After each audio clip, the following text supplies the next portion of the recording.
کیا آپ اپنی خوشی اور سکون کی تلاش میں ہیں؟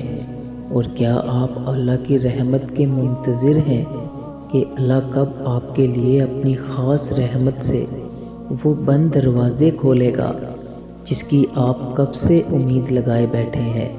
تو یاد رکھیں، اللہ پاک قرآن میں فرماتے ہیں، ہم نے ان لوگوں کے لیے کھلی نشانیاں نازل کی ہیں جو ہم پر ایمان رکھتے ہیں، اور کہو راستہ وہی ہے جو اللہ نے بتایا ہے۔ اور دیکھو، اگر آج اللہ دینے میں دیر کر رہا ہے نا، تو دیری میں بھی بہتری ہے۔ یاد کرو، انتظار کی اذیت کے بعد ہی تو یعقوب علیہ السلام کو یوسف علیہ السلام سے ملوایا گیا تھا۔ آج جسے تم سزا سمجھ رہے ہو، بے شک اس دیری میں تمہارے لیے بہتری چھپی ہے۔ جب آپ ایسی چیزوں کو حاصل کرنے کے لیے بے چین ہو جاتے ہیں جن کا آپ کو علم نہیں ہے تو پریشان نہ ہو۔ اللہ فرماتے ہیں، سب کو چھوڑ کر اندھا اعتبار کر لو مجھ پہ، یقین کرو میں اپنے وعدوں کا بڑا سچا ہوں۔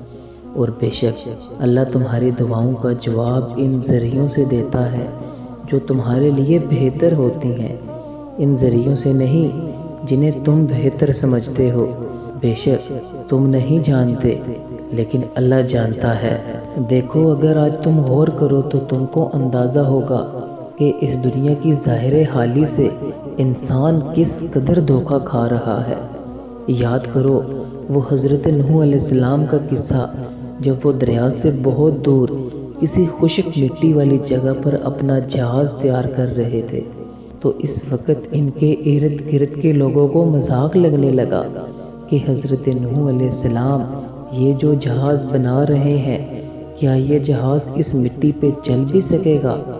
لیکن اس وقت تو کسی کو اندازہ بھی نہیں تھا کہ واقع میں ہی اس جگہ پر جہاز چلے گا۔ تو جان لو، اگر تم ظاہر حالی حالات کو دیکھ کر مایوس ہو کر بیٹھ گئے تو بیٹھنے کے بجائے اگر تم حقیقت کو سمجھ کر اپنا کام کرتے رہو نا، تو تمہاری لائف میں نہ تو کوئی مشکلات آئے گی اور نہ ہی تم کو غم ستائے گا، کیونکہ اللہ رب العزت کے ایک اشارے پر ہر چیز بدل جایا کرتی ہے۔ اور کیا پتا تمہاری چاہی ہوئی چیز اب بس ایک قدم کے فاصلے پر ہو، اور اللہ ہمیشہ تمہیں تمہاری من پسند چیز سے ہی کیوں آزماتا ہے، تاکہ تم اس کو پانے کی تڑپ میں اللہ کے قریب ہو جاؤ۔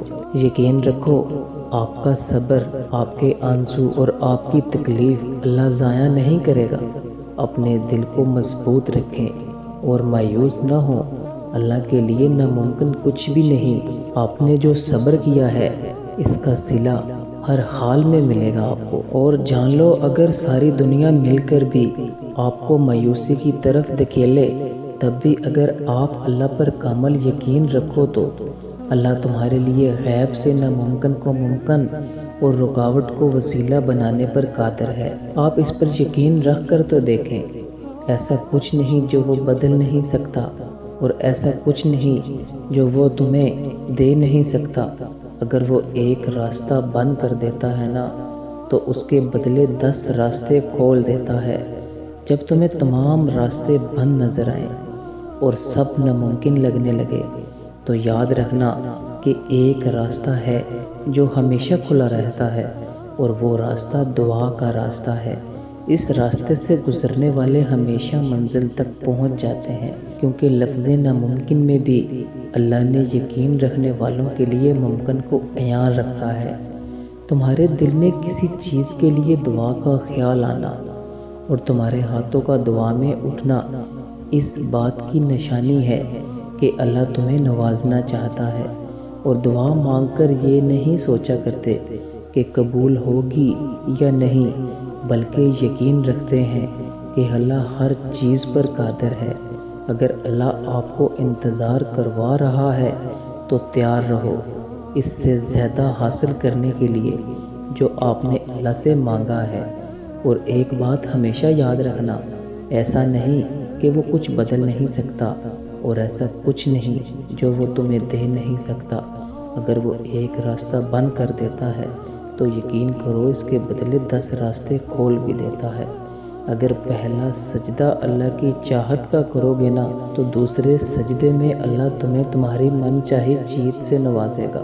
اور دعاؤں سے فوری معجزے نہیں ہوتے، دعائیں تو آہستہ آہستہ تمہارے لیے اسباب بناتی ہیں اور پھر تمہیں اس مقام تک لے جاتی ہیں جہاں معجزے ہوتے ہیں، جہاں تمہارے یقین کے سامنے تمہارا نصیب بھی گھٹنے ٹیک دیتا ہے اور اللہ کن فرما دیتا ہے۔ اور جس دن اللہ تم سے راضی ہو گیا، اس دن تم اپنی ان اداس آنکھوں سے اپنے نصیب کا بدلنا دیکھو گے اور خوش ہو جاؤ گے۔ تمہارا بس یہ یقین ہونا چاہیے کہ وہ جو بھی کرتا ہے تمہارے لیے بہتر ہی کرتا ہے۔ بس اللہ پر یقین کے ساتھ مانگتے رہو، نا امید نہ ہو، وہی تمہیں دے گا، کیونکہ صرف وہی تو تمہیں دے سکتا ہے اور وہی بہتر وقت آنے پر بہترین سے نوازتا ہے۔ اللہ پر یقین رکھ کے چلتے رہو، وہ جلد تمہیں ہر تکلیف سے آزاد کر دے گا۔